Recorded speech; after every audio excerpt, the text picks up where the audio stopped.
I'm Jim Kircher. There were plenty of times I brought home a report card and my mother did not show it to my father until after dinner because, well, why ruin dinner? So I hope everything is well digested because here goes. We just got a D+. I don't mean St. Louis in particular. This was a report card for a huge area of the country, and we're smack dab in the middle of it. It's about the Mississippi River watershed. Now that includes the Ohio River, the Missouri, the Tennessee, the Arkansas rivers, and hundreds of tributaries. 31 states, 40% of the continental U.S.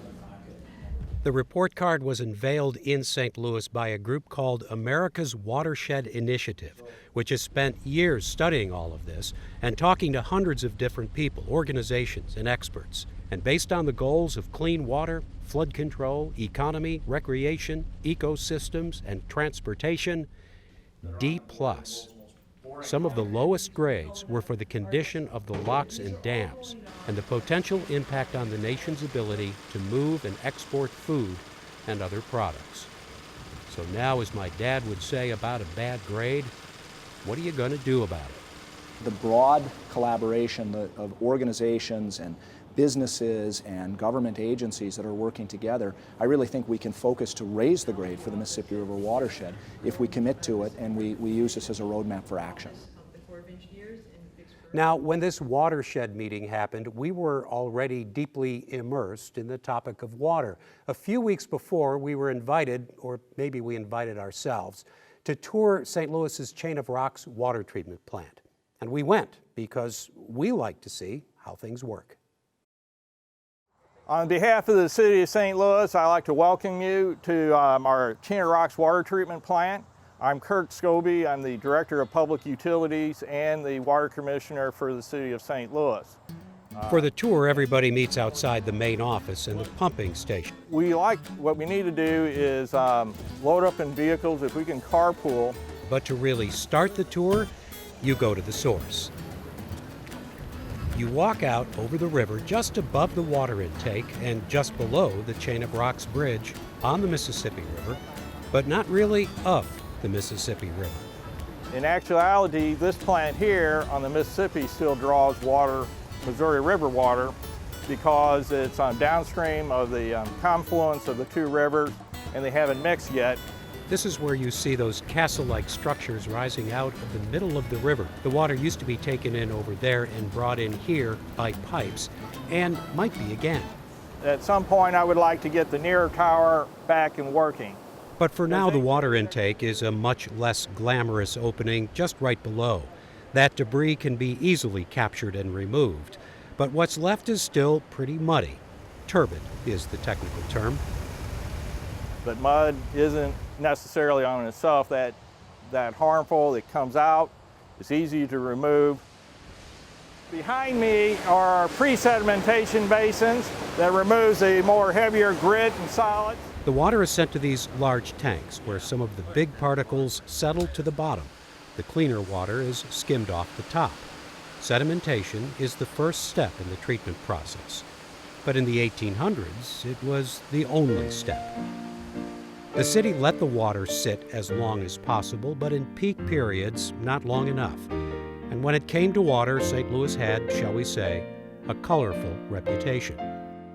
Theodore Dreiser came here in 1892 to work as a newspaper reporter. He remembered being struck by what he called the dark yellowish-brown water which deposited a yellow sediment in the glass.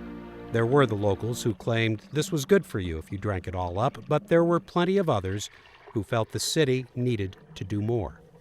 They've been talking about it for a while, but like with most things that cost money and political, you got to have something that you get the buy-in of the public. And it was Mayor Rollo Wells who finally insisted on cleaner water, not for better health, but for the sake of the city's image.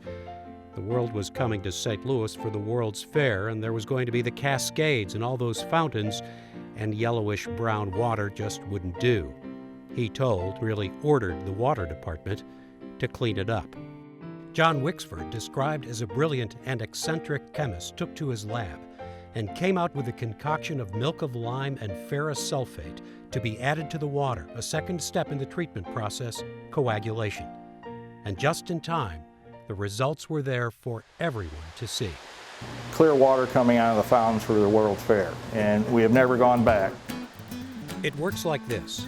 Particles in the water, like bits of clay, have mostly negative charges, so they repel each other and stay suspended in the water. So you add a coagulant, it's positively charged, neutralizes the particles, allows them to start sticking together. That's coagulation. Continued gentle mixing, flocculation, creates even bigger clumps that will sink down to the bottom. These baffle walls here is where we start really adding the coagulants to remove the solids that are in the river. We're only partway through the tour of the water treatment plant, and this is where a lot of people start realizing just how much is involved in what we take for granted. It's amazing when you flip your faucet on at home. You don't think about sometimes all the steps that this has to go through to take it out of the river and come out crystal clear out of your faucet. That's one of the reasons the East-West Gateway Council of Governments, our metro area planning agency, sets up these tours. When people think infrastructure, they usually think of the stuff they see, the roads, the potholes that they drive over, right? The bridges that have to be fixed. The bridges that have right. to be fixed. What they don't see is all this piping that's underground for both the drinking water. I mean, just on the tour today, somebody was saying, man, you don't think about how much is behind turning on that tap. Yeah, that's a chlorine facility. That was In 1914, the city added the final 2 steps to the treatment process. Chlorine was added to disinfect the water, kill the bacteria. At the same time, the city built this filtration plant, at the time the largest in the world. 1914, you see it by the plaque here, it's a historical site. This filter plant has 40 rapid sand filters. Before the water is pumped out to the city, it flows through sand and gravel, removing the last of the solid particles. This is the final step in the treatment. The tour ends back where it started, the pump station, where the treated water is sent out to us. It's an overbuilt system now, designed for a city that was filled with industry and an expected population of 1 million people, 3 times what it is today. So St. Louis is able to sell excess treated water to other systems. There's another treatment plant on the Missouri River. And of course, there's hundreds of miles of pipes we don't see and probably don't think about unless they break. And it's aging, and it's expensive to keep up, and that's part of the message of this tour. That, and the fact that the importance of water is not just a story about St. Louis's past. When people ask me to predict the future for St. Louis, I say we're probably going to see our level of population compared to other cities in the country rise again, because as other places face drought and high-priced water and low-quality water, I think people are going to come back to the Midwest, to this area, because we have a key natural resource in our water. On behalf of the City of St. Louis, the City Water Division, thank you for taking the tour. Thank you.